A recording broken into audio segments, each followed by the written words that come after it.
So the first upgrade is the starter battery. So I used to have the Century 680 battery, lead acid, which is quite reliable, but the cons of lead acid batteries is really heavy. I remember it weighted around 24 kilograms, so it's a bit too much. I want to save up space, so to make room for a third battery for the trolling motor. So the first upgrade is I'm going with the lithium battery. As of 2023, there are a lot of brands out there selling hybrid starter batteries. So they basically lithium battery, but they can take cold crank.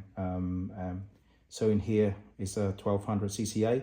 So double check with your outboard to see how many CCA is required to to crank the engine. I believe the Honda BF90 is roughly about, I might be wrong here, I think roughly about 600 something. So 1200 CCA is more than enough. This one is 100 amp-hour, 12 volt. This is the code name SNLH31H from INVICTA, 7 years warranty. This is really light. The whole thing is about 10 kilo, like super light, half of the weight of the lead acid. And it's very reliable. So if you discharge the whole battery down to 0%, it would not damage the battery at all whatsoever. Another thing I like about it is, look at it here, got a button here. So the whole thing you can use up maximum up to 85% of the capacity. The 15% is reserve. In order to activate that reserve capacity, you click this button. The intention for this functionality is that, for example, you completely depleted 85% of the capacity and you get stuck out there in the ocean. Click on this one, it gives you enough crank to start your motor. Another good thing about this battery is come with 7 years warranty. Obviously it's expensive than the lead acid, but in my humble opinion, it's actually worth every single cent. As expected with the modern battery, you can have all sort of like monitoring tool using the iPhone or Android app. So they have the INVICTA application here, so I can just refresh first, right? So let me see, find your battery. I'm choose the battery here. Okay, it's good. Right, go back here, and it gives you all of the statistics. So 14 volt. There's no current going through. What is the temperature? It's quite important. What is the capacity at the moment? Right, and this is on standby mode here. The number of cycles, pretty new anyway. So this comes quite handy. You don't have to input any other external devices. The whole thing is pretty smart with the battery management system, BMS. What we have here is the high cranking conversion terminal.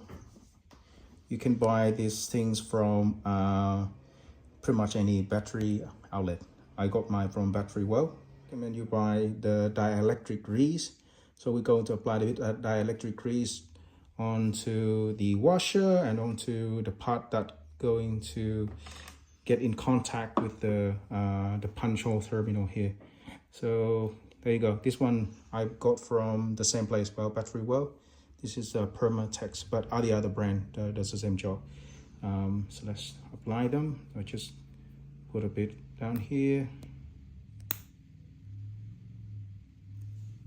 Okay. Just apply them out of the area that will be in touch. So what this grease does, it doesn't actually get in the way with the current, but it also is actually help. It helps prevent further corrosion.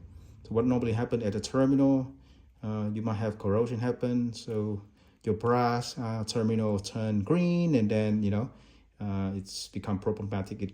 You got short circuit. We don't want that, right? We don't want that at all. You don't have to tighten them too tight, okay? Just little bit enough pressure, that's more than that. And yeah, we'll repeat the same thing for here as well.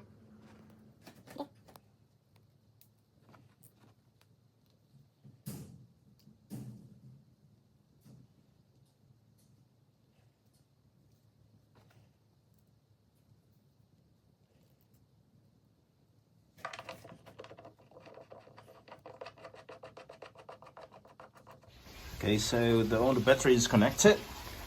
Let's turn. Let's turn it up.